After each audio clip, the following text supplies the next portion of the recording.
জি বাংলার এক জনপ্রিয় ধারাবাহিক আপকামিং ধারাবাহিক যেটার একটা এআই প্রোমো কিন্তু জি বাংলার পক্ষ থেকে আপলোড করে দেওয়া হয়েছে, যেটার নাম হচ্ছে সতীপীঠ কালীঘাট। তবে এই ধারাবাহিকটা শুরুর আগে বিরাট বড় একটা সমস্যায় পড়েছে এবং এই ধারাবাহিক ফাইনালি কবে থেকে শুরু হবে সেটা নিয়ে কিন্তু একটা বড়সড় প্রশ্নচিহ্ন আসছে।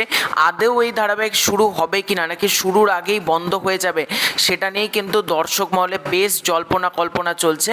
তো ব্যাপারটা কি হয়েছে, ব্যাপারটা ঘটেছে হচ্ছে লেখিকা দেবারতী মুখোপাধ্যায়, তিনি এই ধারাবাহিকের প্রযোজক সুব্রত রায়, রয় ক্রিয়েশনস, তার ওপর কিন্তু একটা স্টেটমেন্ট দিয়েছেন এবং তাকে পারিশ্রমিক না দিয়ে জোর করে লিখিয়ে নেওয়া হয়েছে। এই বক্তব্যটাও কিন্তু দেবারতী মুখোপাধ্যায় রেখেছেন। তো কি লিখেছেন আমরা ঝট করে বলি।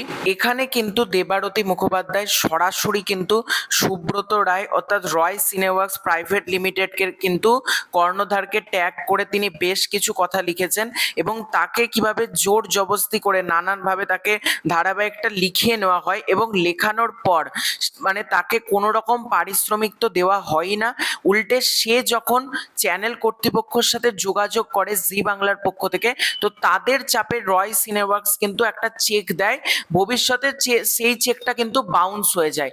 অর্থাৎ এখান থেকে কিন্তু একটা ব্যাপার স্পষ্ট, এই যে দেবারতী মুখোপাধ্যায় তার সাথে কিন্তু বেশ অন্যায় হয়েছে। গোটা গল্প পাঠানোর পরই তিনি লিখছেন যে এটা ম্যাজিক হয়, যিনি দিনে 4বার ফোন করছিলেন হঠাৎ সেই সুব্রত রায় সমস্ত যোগাযোগ বন্ধ করে দেয়, বলা হয় চ্যানেল দেখছে। বেশ, তো এগ্রিমেন্ট অনুযায়ী আমার প্রাপ্যটা আমায় দিয়ে দেন। তারপর শুরু হয় ডেট আফটার ডেট।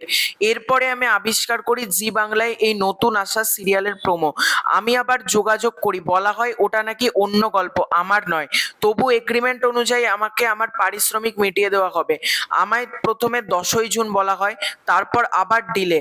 আমার পক্ষ থেকে বারবার ফলো আপ করা হয়, আমার সহকারী লিলিও বহুবার ফলো আপ করে, প্রতিবারই আশ্বাস দেওয়া হয় কিন্তু সাম্মানিক আসে না।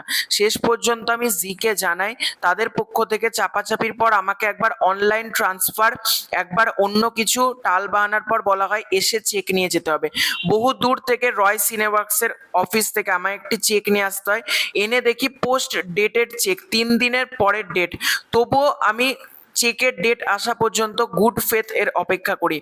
আজ চেক জমা দেওয়ার পর রিটার্ন আসে, ফান্ডস ইনসাফিসিয়েন্ট, অর্থাৎ written assurance, WhatsApp comment, phone, bank details নেওয়া, পোস্ট ডেটেড চেক, সব কিছুর পরেও আজ চেক বাউন্স করলো। এর থেকেও দুঃখজনক, চেক দেওয়ার পরে আমাকে বলা হচ্ছিল চেক ডিপোজিট না করতে। অর্থাৎ তার সাথে কিন্তু একটা চূড়ান্ত অন্যায় ঘটেছে এখানে, সে কিন্তু ক্লিয়ারলি জানাচ্ছে।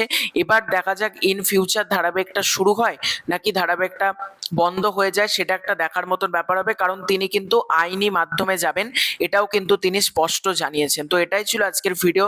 তোমাদের পুরো এন্টার বিষয়টাকে নিয়ে কি মতামত কমেন্ট করে জানিও। খুব শীঘ্র দেখা হচ্ছে নতুন কোনো ভিডিওতে। চ্যানেলে প্রথমবার হয়ে থাকলে চ্যানেলটাকে সাবস্ক্রাইব করে দিও। Bye bye.